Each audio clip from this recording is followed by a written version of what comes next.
Hello. Yeah, we're live now. Oh, okay. Um, and share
All right. Hi. Good evening to everyone. Sorry. Good evening.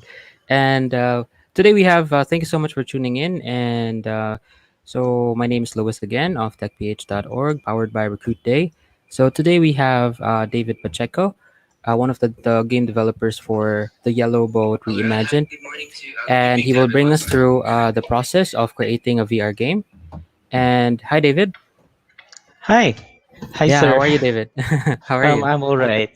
Okay. um, So, yeah, apologize for the delay, guys. We're just having some mm, technical we just had mm. very little, tiny bit of technical problem, but we all sorted it out now. So, for everyone watching us tonight, please share the video to your friends, or you can also do a watch party. So, how you can do that is by clicking on share and then click on or select uh, watch party, and then you can share it to your groups and your pages so that a lot of people will be able to see how uh, to see the process on how to create a VR game. And I think the wonderful experience as well will be shared to us by David. So for everyone's information, the Yellow Boat is David and his team's capstone project. Is that correct, David? Yes, yes, it is.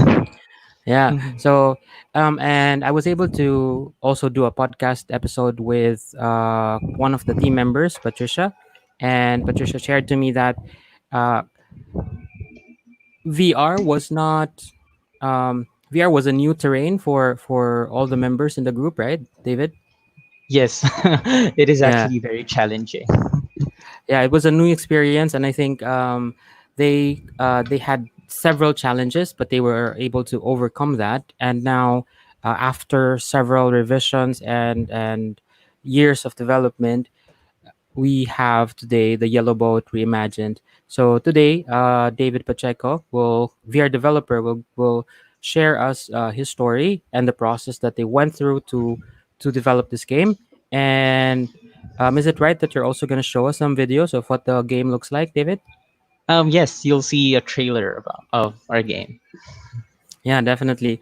And just for everyone's information as well, I think last year or a few years back, they were also doing road shows, so to show people what the game is about. And what I really love about the Yellow Boat Reimagine is that it's it's uh, it's a game created for social good. So there's a story behind it, there's a purpose behind it, and I think it's amazing that students like David and his team, very young people, not a student now, David, because you're obviously a graduate, but Yep. when they were still in Benilde, so lahat ng mga taga Benilde, you can comment and show your support for David and the team. I think this is a really nice initiative, a great initiative, an amazing project, and David and the team were able to add more value to their capstone by putting some social awareness into the project by letting people know and sharing to people what it's like for kids who are living in marginalized communities in very rural areas. So yeah, I think without further ado, let me bring you David Pacheco of the Yellow Boat Reimagine. David, are you Uh, ready? yep. Thank you, All right. Sir Luis. Yeah, go ahead. So hi guys. So this is the process of making a VR game for the Yellow Boat Reimagine. So before we proceed, I'll be giving a bit of background on the things that we will be talking about tonight.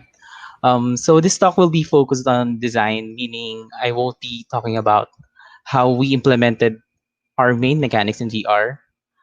This will highlight our process as a team. What I'll be talking about works for us. It might not be the same for everyone else's, but some key takeaways can also be useful as a reminder for other developers out there. This would only okay, this would only tackle the overview of our mechanics. A few things, a few things might be tackled in detail, but it's for the purpose of example. I won't be covering everything we've done. Rather, I'll be covering the interesting things for us as we design the Yellow Boat Reimagined in VR. So, just for context, what is the Yellow Boat Reimagined? It is a first-person platformer adventure game ported in virtual reality, and it is a game where you step into the shoes of a young girl in the grassroots and experience her perilous journey towards achieving education. So, with that, you can already imagine some maneuvering or movement puzzles that will be present inside the game. One interesting note is that this game is in VR, as we were already talking about, as you will discover later some of the challenges we had with the tech and some of the things we really worked hard to put into the game and why we actually put it. So here are the developers of the game. So we're Salt Vault, and this is our picture last year in the SGS for the game on. I think they're in the live. Hi guys. um, we love showcasing our game in different events that are not limited to just gaming. We were also in Komura Book Fair and ToyCon 2019, just to name a few.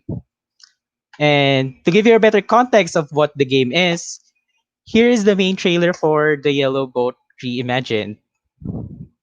Mhm.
Okay, so the trailer gives a better idea of what the game is all about. So with that, let's discover how we design things. So starting off with our foundations. So these are very important in guiding our actions for the next steps in our development. Foundations are something that will help you build up. This can also be your starting points in your project if you don't have a particular idea on the mechanics or the details of your game. So what we had is our target client, which is the Yellow Boat of Hope Foundation. And again, as Sir Luis mentioned, just for context, it is an organization in which they focus on bridging the gaps of education for kids in remote areas. Initially, they raise funds and make boats as their primary means for of transportation for kids in going to school. And then our target audience is the non-government. Our primary target audience would be the non-governmental organizations and anyone who can support foundation. And the secondary ones would be the general audience from 10 and up. Surprisingly, the game has a great appeal, especially for the younger audience. Maybe it's because of the art style. So yeah, usually the younger ones play while we usually talk to their parents of what it is and why we're showcasing it. So yeah, it's very very interesting to see that. And then our target platform, lastly, is the PC with that can actually support VR. So initially, the team of Salt Vault acquired the device from the school, and since this is a new tech, as we mentioned, they took up the challenge of learning it from scratch and producing a game out of it. This was way back in their capstone one, which is the first thesis in our curriculum.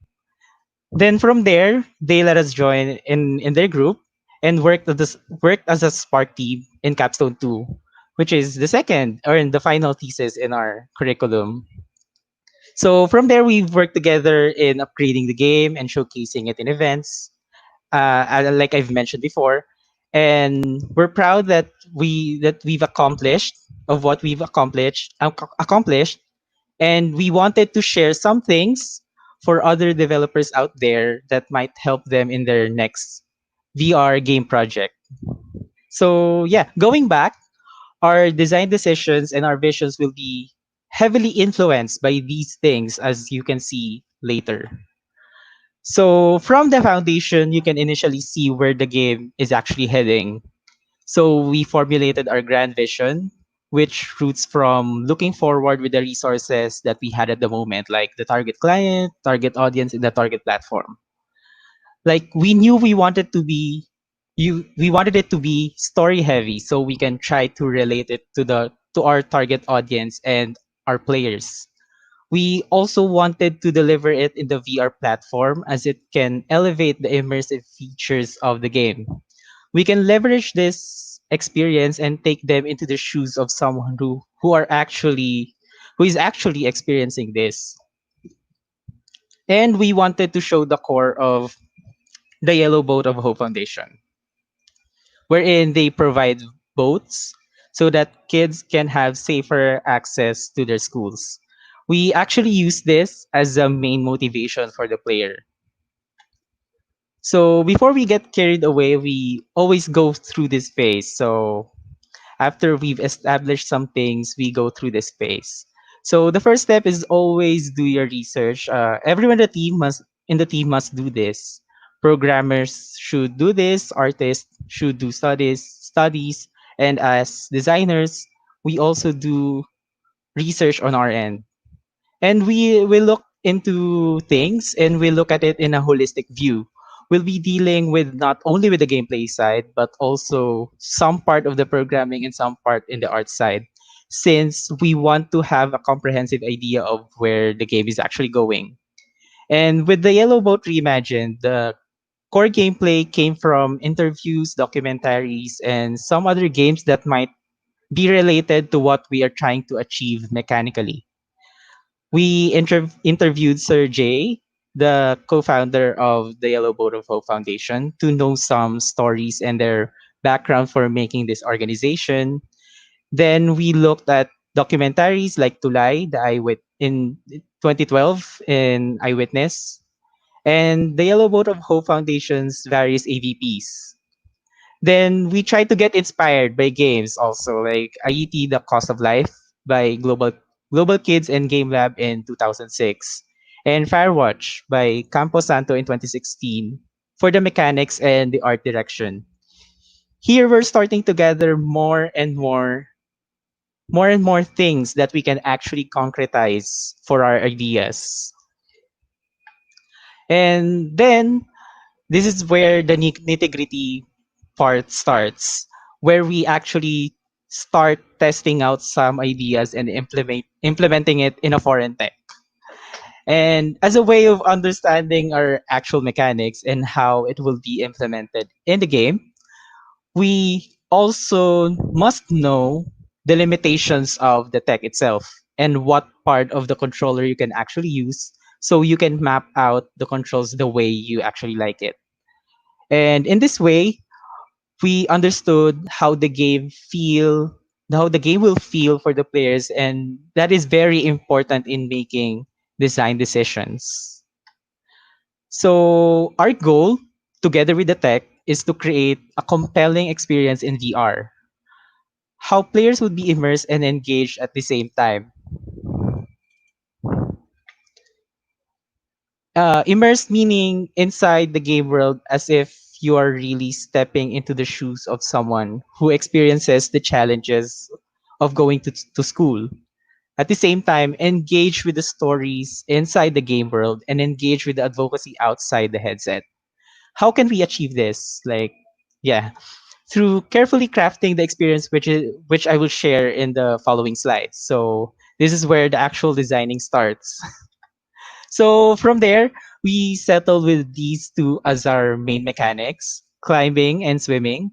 I won't be going to the specifics of how we actually implemented these. Rather, I'd share an overview of where and why we got these mechanics. But generally, when we implement these things in VR, we always try to find references in some games that are similar to what we are trying to achieve. We deconstruct them and then build up from where those references are effective. Like, there is really no one stop shop for these references. Sometimes just familiarizing yourself is the key to achieving what you really want. And with that, climbing is the first mechanic we opted to do. We wanted challenges for the players that are present in nature. The most applicable would be climbing challenges since it is usually done in trekking or hiking. We can also consider making challenges of horizontal maneuvering like going across or vertical climbing like the usual, which are present usually in company or school team building events. Like those challenges when you try to reach out for hanging ropes and if you fall down, there's a pool. So that's where this came from actually. And then for the swimming, as you can see, again, it is present again in nature, but interestingly, it is one of the things that students from remote areas actually go through just to go to school. They swim rivers and cross streams because their schools are usually far from where they actually live. And that's what we really want to showcase in this mechanic. There are some videos of this present in the Yellow Boat of Hope Foundation site, and it really shows their struggles. That is why they push for the advocacy of being the bridge, or rather the boat that gets them to school. And with all these mechanics implemented in the foreign tech, we stumbled upon certain challenges that we try to solve as a team. Take note of the word, we try. So, yeah. First one is some players will get dizzy. This is one of the limitations of making games for VR. One that is still in continuous research and some guidelines have been published. As for us, we accepted this limitation and worked with what we have. I think not everyone is really built for VR. Even as designers, when we try to test the game, we can also feel that at a certain level. And maybe the best thing to do is to, let the players rest for a while, and some players might still proceed and some might not. So some might not, And yeah, next one. Players are unpredictable. Um some players in our game usually go around the play area. They sometimes step out of the guardian because usually when you have the VR, there's like a grid that will show up if you're stepping outside the zone. And sometimes they do. So yeah, that's all right. We can only do so much as to set up guardians inside the game world, but how they go about from there would be very, very unpredictable. So always guard them and guide them. Since this kind of wired tech, this is still like the traditional setup. Like we have two standees and we're very careful not to block them while they are playing. So we need to guard them and guide them since this has a lot of dangers like tripping over wires or bumping into walls and things. Like there's so many instances that it happened. So yeah, always guard them and guide them. With the tech currently evolving, like Oculus Quest, these kinds of problems will become less in time. And the next one would be actually the last one would be some players will get tired. With this in mind, usually the best thing to do is to make an experience that would fit for their time inside the headset. Like for example, if you find that after 10 minutes players would get tired, you need to make an experience that would fit for 10 minutes. But with our game, we did it differently. We did it very differently because we tried to leverage this kind of instance to actually make a statement. Because in real life, kids actually go through these obstacles and they don't usually have extra lives just to get to their goal, which is a school. And that tells a lot about our advocacy as a team and the Yellow Boat of Hope Foundation. We never intended for players to get tired. They always have various tolerance for VR and physical movements, and we respect that. And that's why we always try to ask them if they can stop. And I think what's important is what comes after removing the headset. The experience and its real life counterparts are really something to think about. This particular point might not be useful for every game, especially in VR, but it is very important to think carefully about the experience you are giving in the game. You should be very conscious of what you're trying to produce. So, yeah, that's basically the major chunk of our game. But if you actually play the game, there are still some minute things that are worth sharing about. And this might inspire other developers out there because how we decided to add these things are situational and came about differently. Some developers might find it very interesting. So, starting with the NPCs. So we took advantage of the interaction. It seems non-essential at first, but adding it definitely makes the experience more whole and more immersive. Like the interaction makes the place feel more alive. Like they're not walking alone because in I think in our first iterations we had like we had the map itself, but now we wanted to add more interactions in the area. And so with that, we can also leverage like the priming. We can use it as a priming agent. The dialogue can be used as a way to give hints on what can happen next. And in this scenario, we are trying to warn players about the broken bridge. I wouldn't spoil that because that would be a very major thing about the game. But it is very satisfying once you actually cross it. So yeah, checkpoints.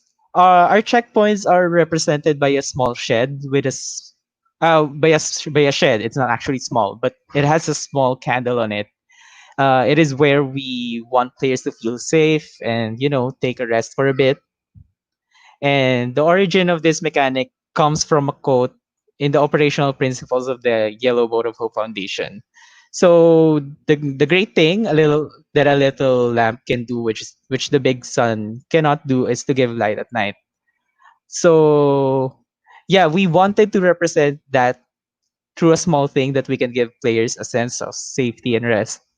It also guides them that they are on the right track since these are scattered in some places.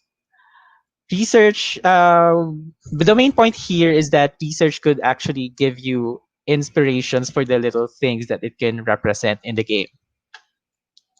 And the next one would be the collectibles. So we wanted to add another layer of gameplay that will help enhance the experience. And we thought that the main mechanic of grabbing could also be expanded for picking up things and collecting things. So we tried to add things to collect. Like then we scattered some of it in pathways that players may go into. In that way, it also serves as a side goal that other players might find appealing and as a guiding tool for when they know they're on the right track. So it also adds a narrative layer to the game, as you can see in this image. So yeah, again, the best thing to collect in this situation might be the thing we are trying to represent. And in this case, the small boats became sort of an icon from the foundation itself and for the game. So we actually have stickers printed with that. And it's actually really cute. And then the next one is controller shakes. This seems something that is very trivial again, but it is actually one of the things that can also enhance the entire gaming experience. We needed a way to represent the climbing better. And with the help of controller shakes, this covers the feeling component of the action. It is as if you are actually climbing using your own arms and hands. So yeah, again, by researching the capabilities of the tech, you can actually leverage the experience by adding this minute details. And for other developers, it would be a challenge for everyone to construct a cohesive experience from the visual to the touch because not every VR game has, climbing or swimming. So yeah, it is a challenge to represent that and to actually enhance that kind of experience.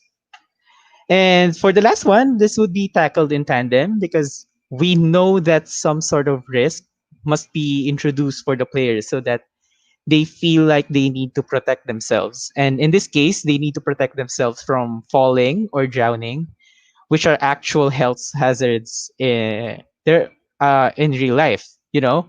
And that is where the life systems come into play. It adds risk for the players as well as it displays the implication of the actual students that goes through these challenges in real life.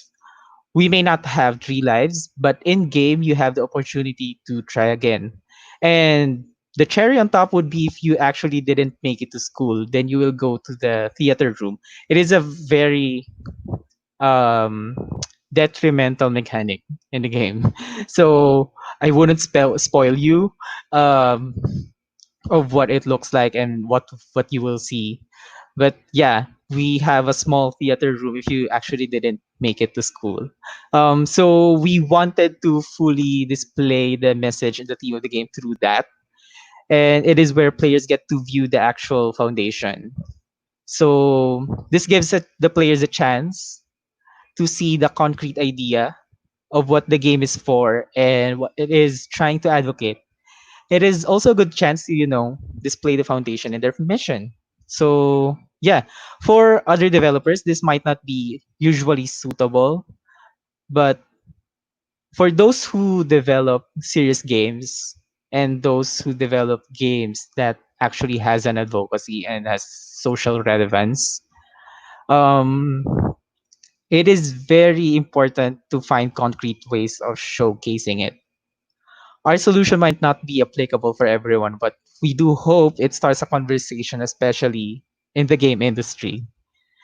So, yeah, as you can see, the Yellow Boat Reimagined is actually made up with lots of things working together: the mechanics, the vision, the foundation, the team, and everything in between. So, yeah, as for developers out there, our specific solutions again might not work for them. However, if we look at the big picture, these are just some of the things we learn that might spark their flame and simply remind them when they're stuck. So, yeah, first is have a vision, that matters. For us, it's the Yellow Boat of Hope Foundation and their advocacy. So, we try to look ahead and consider what's important in our project. Next one is do your research. So always find references and stories that will inspire you, because sometimes the small things, you can actually get the small things and make it into something big. Then next one is look into different perspectives. Get everyone involved and solve problems together, like especially the challenges. We try to collaborate on that as much as possible. So the last one would be fill it with passion, because the details and the small things also matter to make it alive, especially in VR. We want, because the ultimate goal of VR, is to make it immersive and to make it alive. So try to fill it with passion. So if there's anything that our viewers want to take away from what I've been talking about in the past few minutes, it's summarized in this slide. It doesn't matter what game you're trying to develop, and this might also be applicable to non VR games. However, in VR, I would like to stress the need for researching the tech and its limitations as we strive to solve the accessibility issues in our own games. Then, the rest would be just simple reminders for ourselves and, for the team. So, yeah, if you're actually interested, that concludes everything. And if you're actually interested in, the game itself, you can follow us through our social media channels, like, the Yellow Boat game in our Facebook and YouTube with Saltfall. And yeah, with that, thank you for listening. And if you have any questions, feel free to ask them, and I will try to answer them to the best of my abilities. Okay, so thank you so much, David. And I think Mhm. So let's start with just one question first, Mm, with regard to how you started with the project. So it was mentioned to me by Patrice that Patrice is, by the way, one of the members of the Capstone project. What would you say is your what would you say is the top three, or maybe mention a few of the struggles of creating VR games, especially here in the Philippines? what would be the, having just having the tech itself, because it is very expensive and it's very hard to procure. Some usually buy online, and usually it is shipped overseas fast. So it is very challenging. That's one of the things that is very challenging. Although we were very lucky because uh, it is provided by the school. So yeah, in my not everybody has that, privilege. So that's actually one of the things that is very challenging. And then the second one would be uh developing from scratch. uh we didn't know much about VR then, and that's actually one of the challenges talaga, because if you don't know what your if you don't know the medium you're working on, you're like bound to, many struggles and challenges, like the one like I said about the dizziness, even though it is being researched currently. But uh it is still not, It's fully. not. Yeah, it's Yeah. well, for us at least. I can say that Mhm, it's a fairly new technology, and I mhm, think not a lot of schools, even tech schools, are introducing VR development for students due to the limited access to the technology. As you've mentioned, the hardware itself is very expensive. But I think as the time goes by, it's becoming more accessible, more compact. mhm. Because what I saw during VRPH's Hack Reality last January, you had a big tower, right? And I think, Yeah. yeah, let me just put Anton Arcega here. So I saw you guys bring a really large. Well, it was very big. It's bigger than the the usual tower that you have Yeah. for gaming, even, right? So it's very big. Yeah. But from that, from there, I think the VR kit has evolved into something more compact. And can you tell us more about this Oculus VR headset? So the Oculus Quest is actually, I think, the much cheaper version now. I don't know. I still don't know about that, but I Mm-hmm. think it should be much cheaper than now, because you don't need standees and you don't need sensors. It is Yeah. all built in with that. And you can just, wear it, then start playing with it, which is actually Mm-hmm. very cool.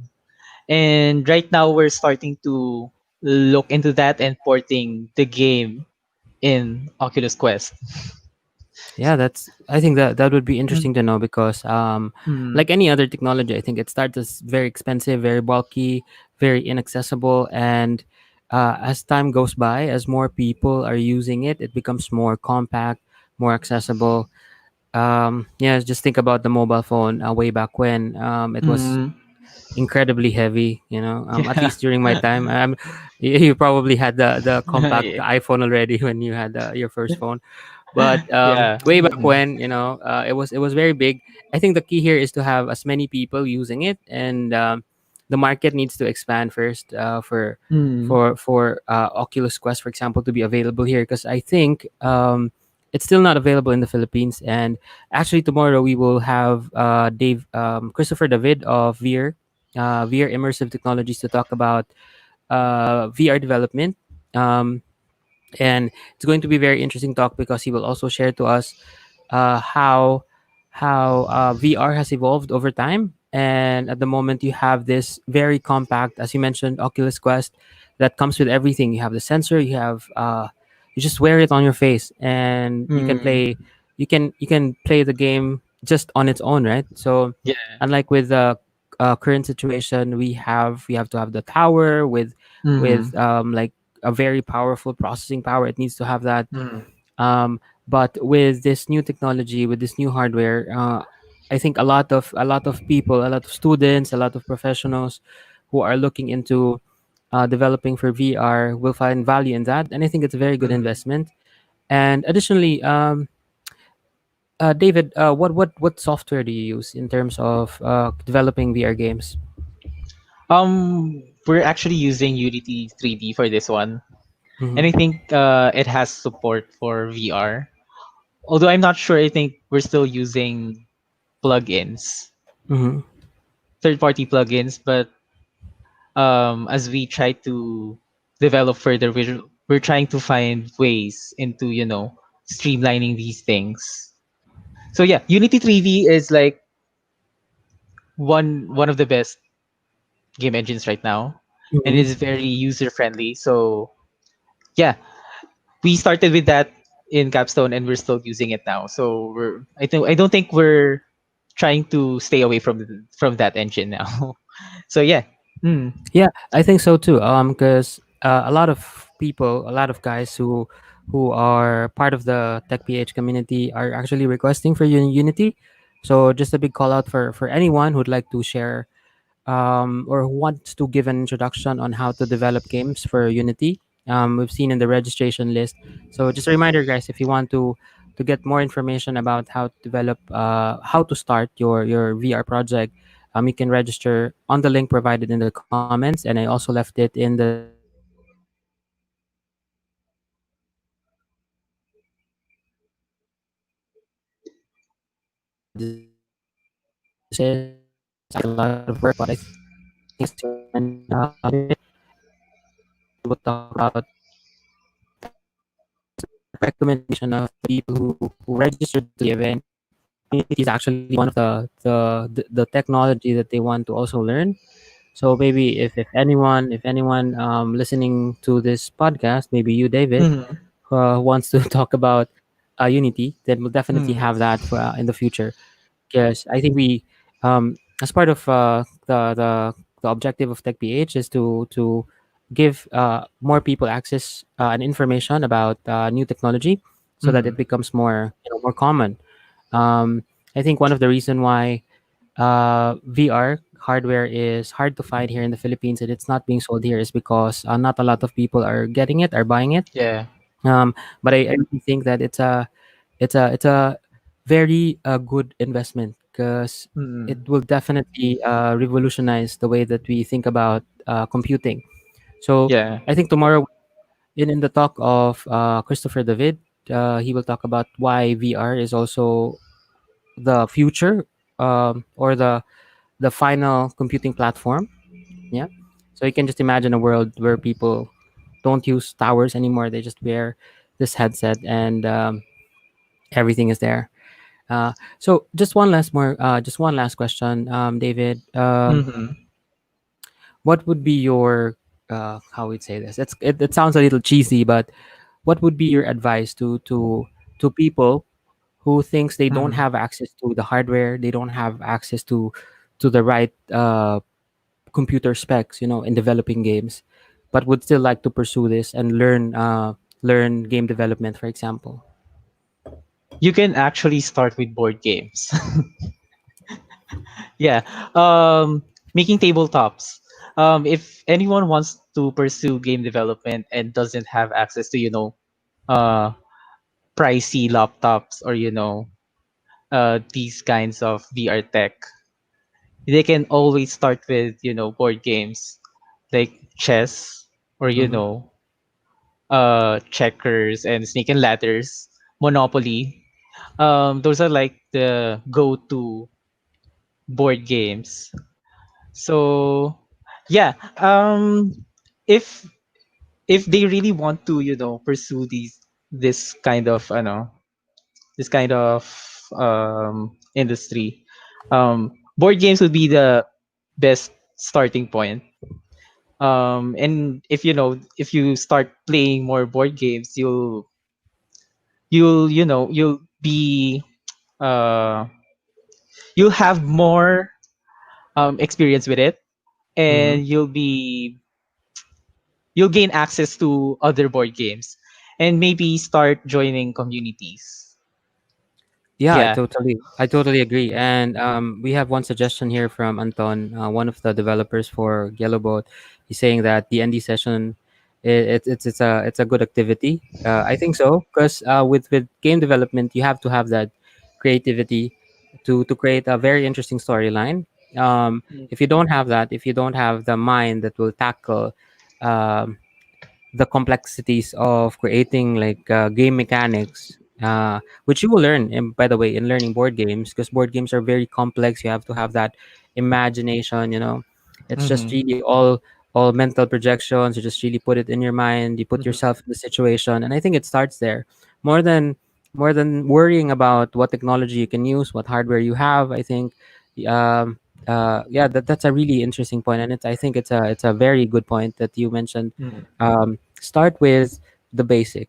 I think for Mm-hmm. for anything, you start with the basic, and I think storyline is very important.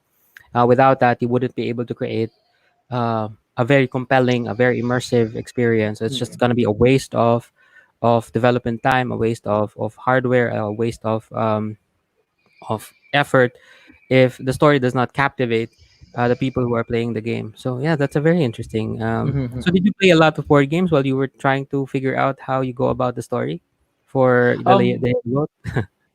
Actually, we didn't have board game references for this one. Mostly, Mm, we gathered, interviews and some games we tried to play. mm-hmm. Um, so we have like, if you're familiar with Steam, Yeah, Steam usually definitely.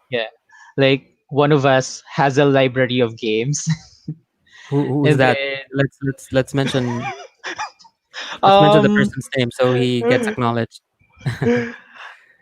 usually I have I have a huge game library. I usually share them to my friends. Ah, so it's you. And yeah, one of it is me. I think Anton and Shelly also has one. Also Nate's. And then we share games and we try each other's we try other games, and then we discovered Firewatch with it. So yeah, we actually have references from real life and from other games itself. Um, I don't think we delve into board games for the references in this one. Okay, Yeah. but it's still, the I think the value that board games will give to any game developer would be Mhm. how to have a better understanding of how a storyline works, Mhm. the mechanics of it, and yeah, the D&D would Dungeons and Dragons would be a great complicated start for for any Yeah. game developer. Yeah, and it's good to mention as well, since we're talking about board games, for everyone who are still watching us tonight, we will have Toby Abad. um, he's the creative director of Tactile Studios. He will talk about game year design. So he he has been working with board games and game design for a very long time, and we're very fortunate enough to have him on July 4. So that's at 1 p.m. on July 4, a Saturday session, and he will talk about the process and what it takes to create a compelling uh, gamification design. And I think he will also show us how to build your own portfolio, because I think a lot of game designers, a lot of designers in general, struggle with, especially students, struggle with creating a portfolio, making it available online, and for employers to see and to refer to. So let me see. Okay, so David, before we end the session, I think it would be good to invite everyone to all of your social media sites so that they can follow and be more informed about this wonderful project. Mhm. So if you're interested again, you can everyone can follow us in in our Facebook page at the Yellow Boat Game, and in our YouTube channel Salt Vault, where we post our trailers and stuff. So yeah, tune in because I think we will still be showcasing our games in many more events. Yeah. Yeah, definitely. Because I think one of the struggles with this is it can't it's hard to get this done. Sharing the game um, when everyone's at home, not allowed to go outside. So Yeah. there are limitations. So I think soon, when everything is better and we could Yeah. start, resuming with all the on-site, people can attend the event, get to experience it like Mhm. the other sessions or the other events that Yellow Boat had in the past. They provide you, they give you the headset, and you get to Mhm. really experience what it's like to be in the game. So very quickly, let me just show a quick video for everyone to see. So this session is powered by recruitday.com, and so I just want to show you guys what it's the interesting things about Recruit Day and what you can do. So this will just be very quick. And stay there. I still have one question for you, David. Okay, sure.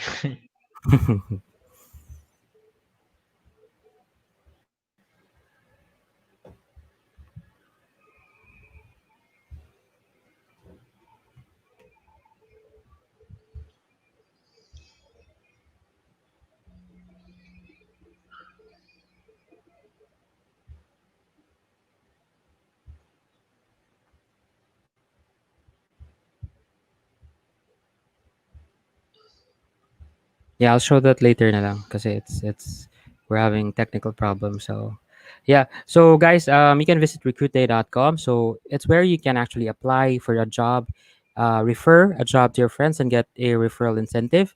And in addition to that, you can also further your learning by joining the boot camp. So we have several boot camps here at bootcamp.recruitday.com.